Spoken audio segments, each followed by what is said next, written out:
c'est que dans le Coran, Allah il nous rappelle qu'il y a des anges autour de nous, que ces anges gèrent le monde, qu'il y a des anges qui nous accompagnent dans nos projets. À l'époque du prophète sallallahu alayhi wa sallam, on a même des versets qui ont été révélés par rapport aux anges qui sont présents sur le champ de bataille. Comme par exemple les versets 124 et 125 où Allah dit « Tu disais alors aux croyants, ne vous suffit-il pas que votre Seigneur vous envoie en renfort 3000 anges descendus à cette fin du ciel, bien plus, si vous faites preuve de patience, à sabr et de piété, et que vos ennemis viennent vous attaquer par surprise, Dieu vous enverra en renfort 5000 anges d'élite. » Allah, il parle de quoi ici? D'anges. Le prophète sallallahu alayhi wa sallam, il comprenait à travers ces versets et d'autres versets que peu importe si on est 10, 20, 50, 70, peu importe le nombre qu'on est, le plus important c'est qu'Allah soit avec nous, que les anges soient avec nous, même si en face ils sont des milliers. C'est ça l'éducation du Coran que le prophète sallallahu alayhi wa sallam et ses compagnons ont reçu. Ils avaient foi dans la présence des anges. Nous on étudie, vous savez, le sujet des anges dans les livres, dans la Aqidah, il y a les anges de la mort, il y a les anges de la tombe. Il faut que j'apprenne par cœur comment il s'appelle. Comment il s'appelle celui qui se trouve dans la trompe là? Ah, c'est Israfil, l'autre c'est Djibril, c'est quoi leur mission? Juste on comprend les choses au niveau de notre esprit. Ah, c'est bien, tu connais par cœur ta leçon, tu vois? Mais c'est pas ça. Il faut aller plus loin. Il faut prendre conscience que les anges, ils sont avec nous. Il faut prendre conscience qu'ils sont là. On doit vivre et interagir dans cette dunya, dans ce monde, avec cette réalité. Parce que c'est une réalité, la présence des anges. Qui doute de ça? C'est une réalité. Et les musulmans, je vous assure, à l'époque, ils vivaient avec cette réalité. Vous savez, juste après la bataille d'Uhud, le lendemain de la bataille d'Uhud, et on est un dimanche matin, le prophète sallallahu alayhi wa sallam, il va poursuivre ses ennemis jusqu'à Hamra al-Asad, où il va camper plusieurs jours. Ses ennemis, ils sont à peu près 700, 800, ils sont nombreux, des centaines.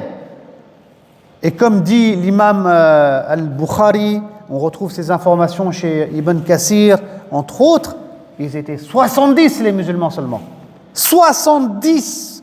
Le prophète sallallahu alayhi wa sallam et un groupe de croyants qui étaient avec lui, sans doute, la plupart faisaient partie des gens de As-Soufa qui vivaient dans la mosquée. 70. Vous imaginez-vous?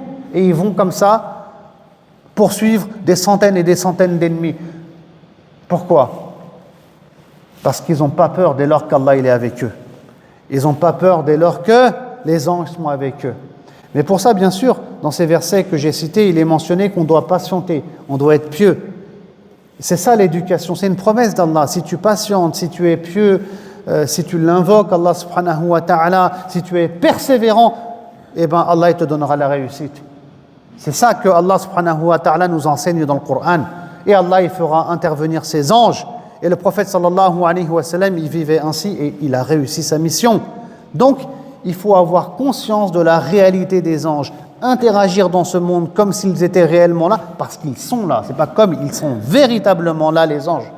Les compagnons du prophète sallallahu alayhi wa sallam, ils n'allaient pas à l'école. Ils étudiaient pas.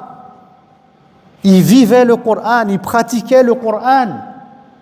Ils ne cherchaient pas à comprendre c'est quoi as-sadaqa, ma ma'na as-sadaqa fil islam, c'est quoi le sens du mot sadaqa en islam, istilahan, wa lughatan et machin. Et ils n'étaient pas dans ces prises de tête.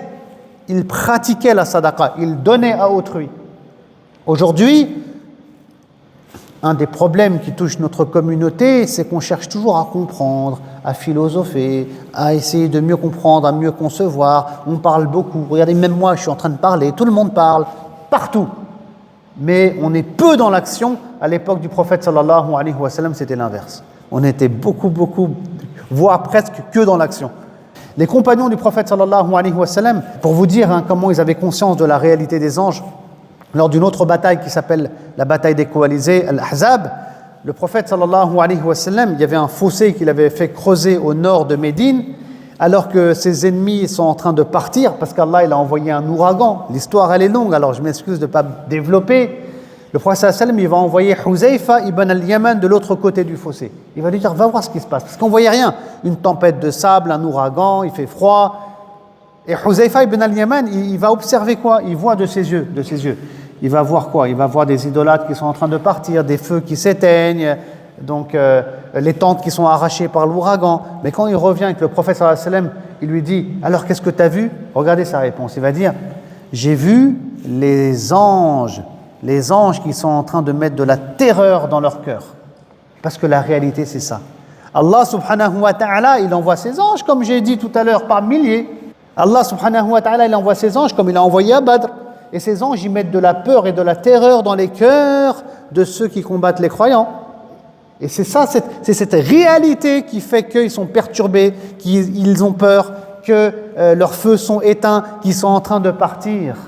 La réalité que le croyant voit lorsqu'il a la foi, lorsqu'il vit le Coran, lorsque pour lui le concept de Rab, hein, c'est pas un concept philosophique seulement ou une compréhension qu'il a, mais c'est une réalité qu'il vit au quotidien. Vous voyez, Huzaifa ibn al-Yaman, c'est comme ça. Il décrit pas ce qu'il voit avec ses yeux, il décrit la réalité de ce qu'il n'observe pas, mais qui est révélé par Allah, la présence des anges.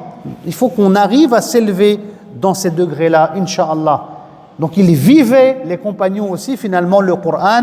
Le prophète sallallahu alayhi wa sallam vivait le Coran, et c'est ça qui leur a donné la réussite.